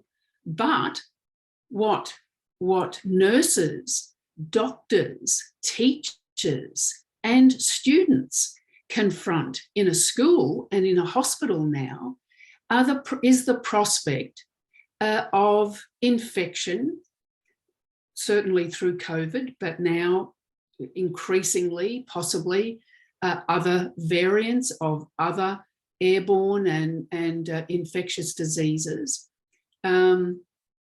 of disease, of illness, and possible death. Now, these aren't the result of accident, of oversight, of mistakes, but these are the conscious policy of capitalist governments, whether they are in the form of the Ardern Labor government, whether they are going to be in the form of the Albanese Labor government in Australia, which was elected now 2 weeks ago, or the Tories in the Johnson government in Britain or in the United States. What is, and one of the points that I think our speakers have tried to draw out is the unanimity in that sense of the experiences that ordinary workers and people are going through. I mean, a nurse is now, whether they're in Wellington, Auckland, or anywhere else, are working under a crushing, I mean, mind-numbing level of work and danger, which is unprecedented. Teachers now are working under conditions where it is impossible to actually complete what they have been trained for. In fact, such is the level of infection, of illness, of burnout, of workload that now exists in schools, and lack of staff, that in fact children are going to school, certainly in New South Wales, certainly in Victoria, and there's not teachers to teach them. There's not even adults to supervise them. And yet governments insist that the education system is robust. They insist that the hospitals are okay, despite the fact that the death tolls, the infection rates rise exponentially. Now, why is this happening? I mean, what you have a situation internationally, and certainly I'm not suggesting that it's equal in every country, but in the space of 2 years in the United States, life expectancy has dropped by 2 years. Now, that is the first time since the end of World War II that has taken place. What has been a characteristic of the post-war period, which has been a rise in life expectancy, it has been, and that has itself arisen from mass vaccinations, from increased knowledge of medical, health, sanitary requirements, which itself has been the result of the demands and the struggles of the working class. Anybody who thinks that these elements of life have been created out of the goodness of the hearts of the capitalist class, that would be a mistake. What is now taking place is that the issue of life, the issue of the protection of life and well-being has been dispensed with in favour of profit and production. And so the relationship, I think, as John went through between war, between the pandemic and Pike River, is an absolute intrinsic one. And in any form, any workplace, whether you work for Amazon, whether you work for Coles and warehouse storage facilities, retail, it is the unrelenting demand for increased productivity, whether that impacts on the health and well-being of workers or not. And what we're seeing in that sense is the real face of capitalism, the real relationships of capitalism. And that's not a mistake. The decision to allow the pandemic to run rife is not a mistake. It is a policy, and it's a policy which exists on all aspects and elements of human life.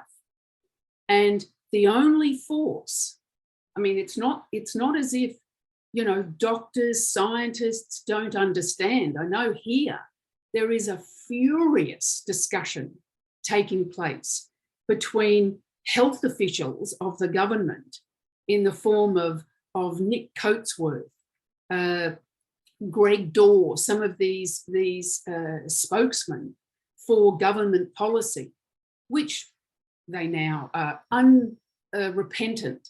As Coatsworth says, look, all right, you know, there is an increase in death. Yes, that is true, but they're all old. You know, it's ridiculous to talk about a plane load of people a week in Australia dying from COVID, which is what is happening. As he said, on a plane, you have babies, you have other you have other aged people, up until old people. He says the majority of people who are dying now are at the end of their life. You know, they were elderly, probably wouldn't have survived anyway. What's the issue? But of course, I mean, one, that is a statement, not just of Coatsworth, but really of the government as a whole, irrespective of what they say. But in fact, you know, this policy is impacting and will impact the whole of society, including children, including babies, who now have a future of either being, you know, confined to their homes so that they can't communicate and socialise, or face the prospect of infection, long COVID, the possible implications on their entire lives of health. And that's what confronts the working class as a whole. But their attitude to the elderly is not just an attitude to the elderly, it is an attitude to the working class.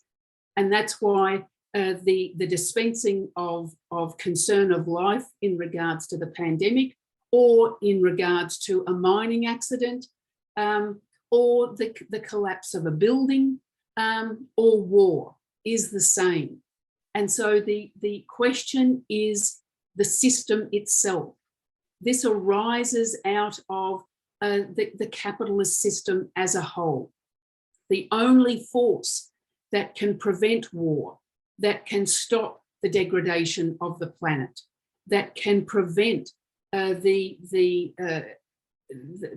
threat of human life not being able to live in this planet, of being able to have a future for young people, is in fact the working class and the overthrow of capitalism. It's not that the laws don't have enough teeth. The laws have all the teeth that capitalism allows. The point is that those forces that implement these policies are now represented in the unions, in the Labor Party. There has been, in the last 30 years, a transformation of these organisations. Workers have to understand they cannot look towards these outfits, these organisations, to protect them, to represent their interests. It's ordinary people that have got to now take up these tasks and these responsibilities. They have to do it through the development of their own independent organisations, democratic, that allow discussion, that allow questions, allow differences, and that are answered in the interests of the working class. And those organisations have to be animated by a fight for a socialist perspective. So the issues that I think have been raised in regards to Pike River have immense implications for every section of the working class in every country.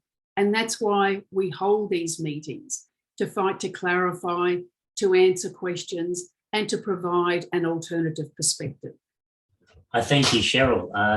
There was numbers of comments as you were speaking, certainly support for what's being said. And I think it relates to some of the other questions that have come up in the course of that. And I did want to call on Terry, who wanted to make some points. I just will read out how it emerged in the chat, because I think in itself it's instructive. I mean, Priscilla said, you know, she was a union rep and health safety, a union and health safety rep. No support, and there are times when we are silenced by the company and union reps. She then went on to expand and said, I was forced to step down for raising concerns for asbestos removal on behalf of the workers in my plant. The union and health and safety rep called my plant manager on his cell phone and handed it to me and told me, quote, you have done enough, you can stand down. And then following that, there was a question from Sage, you know, saying, do we need unions to be different, tougher? And if so, how? Wouldn't the government just crush that? So I'll hand over to Terry to make some points on those questions. Thank you for the question. I think it's an important question, and it has to be dealt with, you know, historically.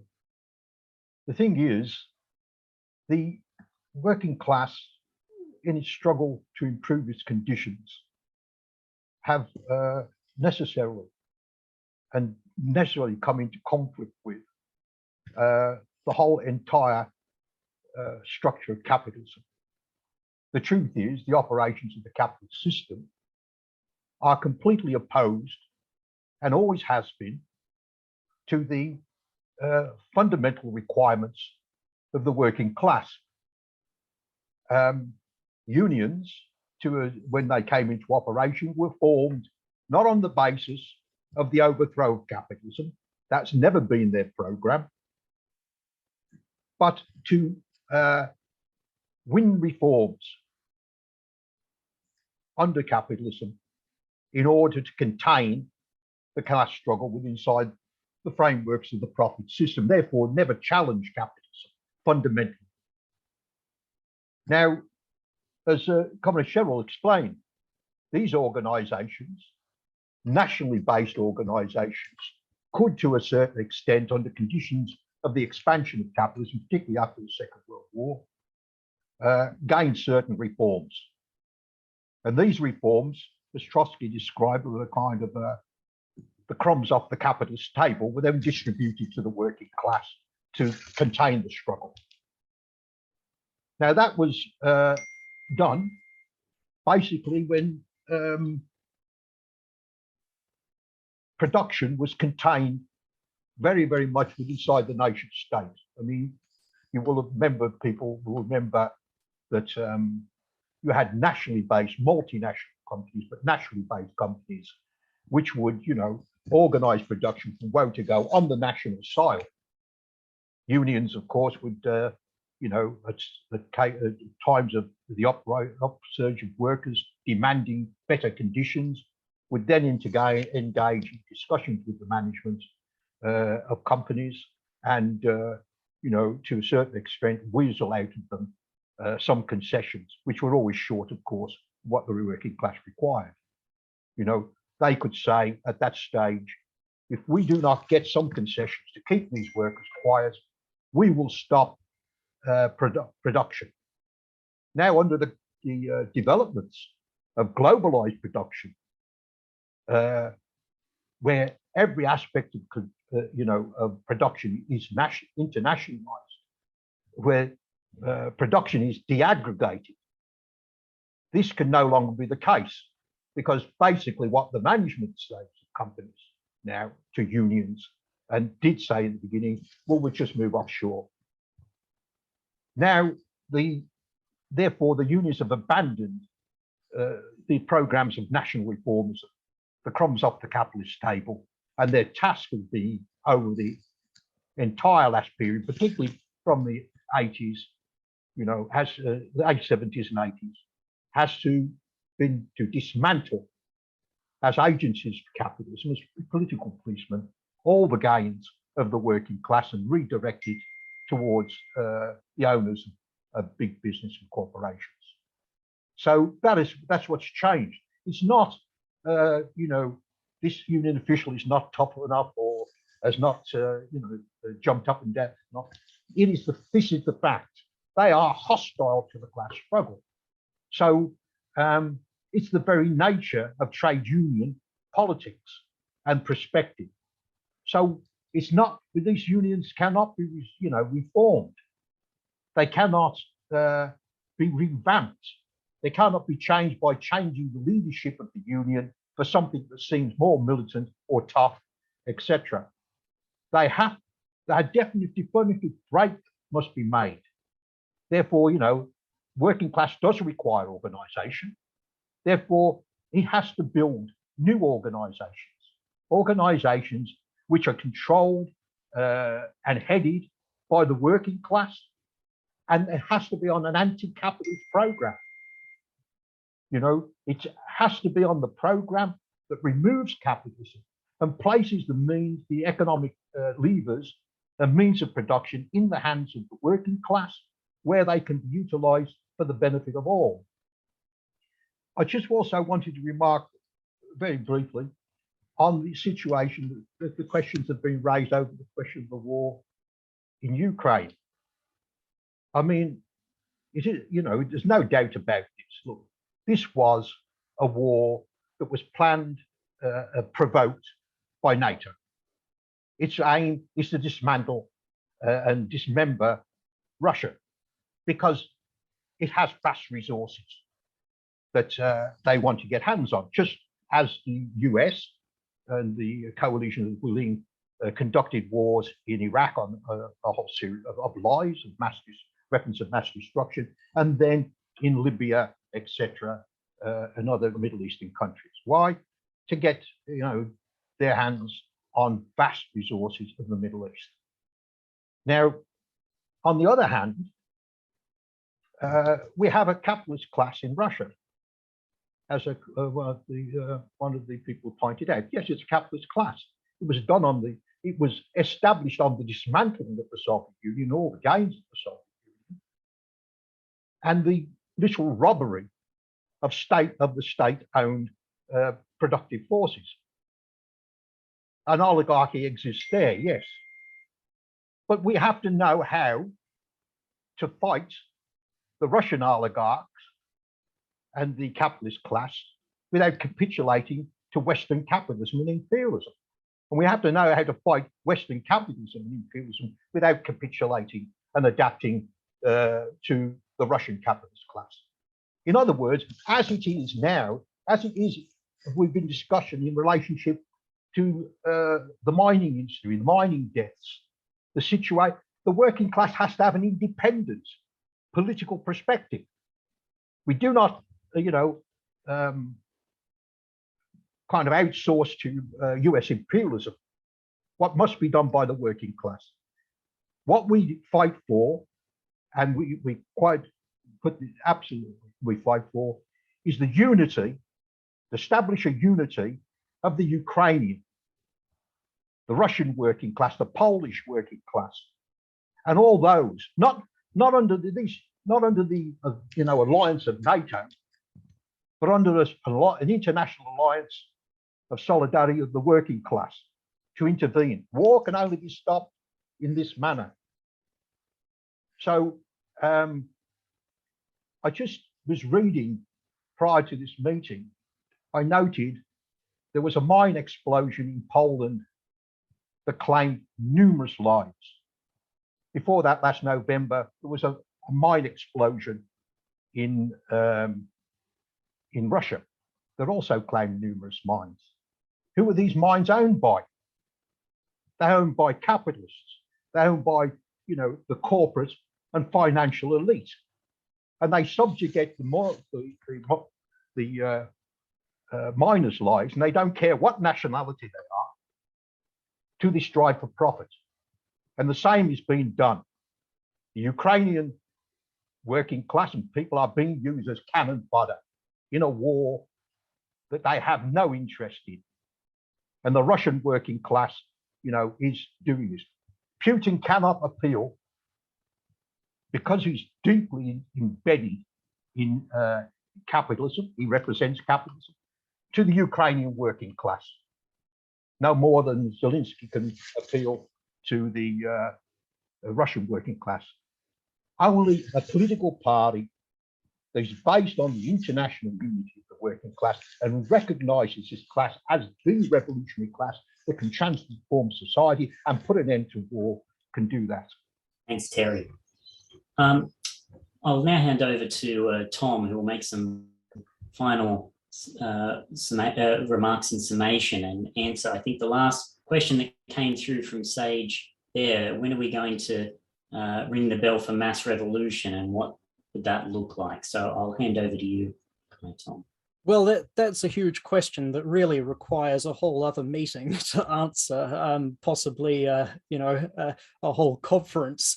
But you know, I think it's a serious question, and what I would say in response, Sage, is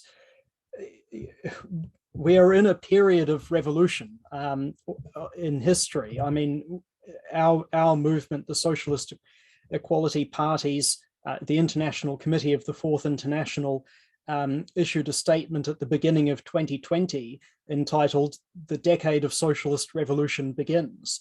So this is not something that we see as being in the far distant future, you know, beyond our lifetimes. Absolutely not, because the working class faces real existential questions, and you know, it cannot live under the current system. That's what we are seeing literally with the pandemic. You're quite right in what you've just said. Announcing that we're in a revolution does not induce change, and I certainly didn't mean to imply that. But to say that we're in a revolutionary period of history, that's not the same as saying that the working class is ready to do that right now or tomorrow or next week. What's required is a massive change in consciousness to align the consciousness of the working class with the tasks that history has created for it, to you know, to abolish capitalism. I think what I tried to say at the end of my speech, you know, we are seeing mass struggles erupt throughout the world, which are only going to get larger. I mean, you know, inflation is totally out of control. People can't afford to feed their families, and that's on top of the dangers of COVID ripping through every school, every workplace, and you know, causing masses of avoidable deaths, as well as the danger of world war. So all of these things are pushing workers into struggle inexorably. But what they don't have is a clear political perspective and organization and knowledge of history, of the history of the working class, of the history of the Russian Revolution and what happened there, how it was betrayed by Stalinism. And, you know, it is, as you say, as you've just said again, it's a question of education, of learning these lessons. And that's the fundamental role of our party. There's no other party that is doing that, that has any intention of doing that, of uniting workers across the world to abolish capitalism. And so what I would say to you, since we don't have time for a week-long discussion of this is to stay in touch with us and to read the World Socialist website, and we can talk more about these issues. And to consider supporting us and joining us in our fight to build this party in New Zealand and throughout the world. I say that to everyone who's listening today. And I think, perhaps that is a good place to end. There was a couple of other questions. I mean, I'm not familiar with this new union that was raised in the comments, but I would just make one point of caution that this has been tried many, many times in New Zealand because the unions are so discredited. I mean, tens of thousands, hundreds of thousands of people flooded out of the unions after their betrayals during the 1980s. And what happened was new unions were formed. They popped up here and there with many of the same people involved. They claimed that they were different, that they had changed, and it was a complete fiction. They remain the same bureaucratic pro-capitalist organizations and more right-wing than ever, and nothing has exposed that as much as the pandemic and the way the unions have herded people into unsafe environments all throughout the world. So what we propose is entirely different from that. I did post a link in the chat earlier to our statement forward to the International Workers' Alliance of rank and file committees on the World Socialist website. I really encourage everyone to read that, which makes the case for a totally different form of organization, one that, as Cheryl was outlining earlier, is actually democratic, is actually controlled by workers. If there had been such an organization at Pike River, a real workers' organization in which workers were able to decide to take action for themselves, then things may have been very different. Of course, one can't say with certainty, but what the role that the EPMU played was to suppress the workers, to ensure that there was no action. Workers tried to fight back. They did walk out of the mine, but they didn't have their own organization to do anything more than that. So that's what's required. Again, this is something that we would be very happy to discuss further with everyone here. So I'll just leave it at that and encourage those listening to buy my book, which is not just my book, it's our book. Many people contributed to it, and to study the lessons of Pike River and our material on the World Socialist website. And yeah, thank everyone for attending. Yeah, thank you very much, Tom. I think with those words, we will bring the discussion portion of the meeting to a close. I'd like to again, as Tom said, point everybody to purchase a copy of this book today. You can get it through emailing the Socialist Equality Group in New Zealand, messaging them on Facebook, or if you're an Australian resident, you can purchase it at merringbooks.com.au. I would like to thank Comrade Tom Peters for his report and answering of the questions, as well as Bernie Monk, although I know he's left, but his contribution, I think, was very critical in the discussion today. Malcolm Bray, thank you very much for your contribution. I know it's early morning in the UK, so thank you. And also Terry Cook, who I think's contribution as well very critically showed above all the need for workers to form their own independent rank and file committees. Just a final announcement, two announcements before we end the meeting. On Sunday, June 12th at 2 p.m, we will be holding a meeting on the recent election in Australia entitled Australia's Crisis Election, The Way Forward for the Working Class. It's at 2 p.m. Australian Eastern Standard Time, so I believe that's 4 p.m. New Zealand time. The recent election is a critical experience both in Australia but internationally. While Labor has now won the election, although that wasn't determined until just in the last week, it won less than a third of the overall votes. What has been completely exposed is that the kind of conceptions of Australian exceptionalism, that Australia is somehow exempt from the rule, from international laws, has been blown apart as international developments had a profound impact on the election itself. In particular, the question of the drive to war, the rise of inflation, cost of living, and obviously the COVID-19 pandemic. Our party alone warned that whoever won this election, it will be one of the most right-wing in Australian history. And in the last 2 weeks, that has been proven in spades as Anthony Albanese, the new Prime Minister, immediately after being sworn in, shot off to the Quad meeting with Modi in India, with Biden, Modi, Abe, to really solidify the Australian government's commitment to the US war drive against, in China. Now made, all of a sudden discovered that the economy is in a dire state and that sacrifices, as Chalmers, the Treasurer, made the point, needed to be made. That means war abroad and war at home. So it's a critical meeting. I really encourage everybody to register to attend today. As I said, it's not just of significance in Australia, but also internationally. So that there should be a link in the chat if our tech team can put that in so people can register to join. Finally, I think as Comrade Tom has made clear, we are fighting not to build a new or different union, not to build just another capitalist party, but what is really required, what workers confront in their daily lives, in their workplaces, is the capitalist system itself.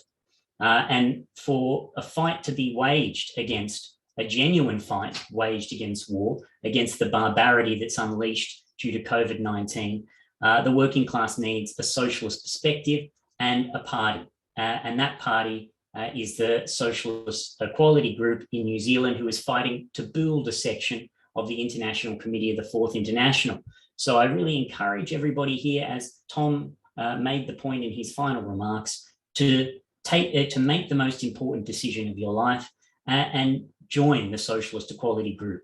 Take up the fight for socialism. Take up the fight for a genuine international anti-war movement that is anti-capitalist in nature, and take forward the fight to free the working class from their shackles. So again, on screen, you'll feel a way to get in contact with us, both through the Socialist Equality New Zealand at gmail.com, through the Facebook, or also through Twitter. Again, these will be posted. If the tech team can post these in chat, that will be important. So with those words, again, I would like to thank all our speakers, thank all of you for attending, for participating, for asking your questions. It's been a very lively and I think very important meeting. So with that, I'll close the meeting. Thank you, everybody.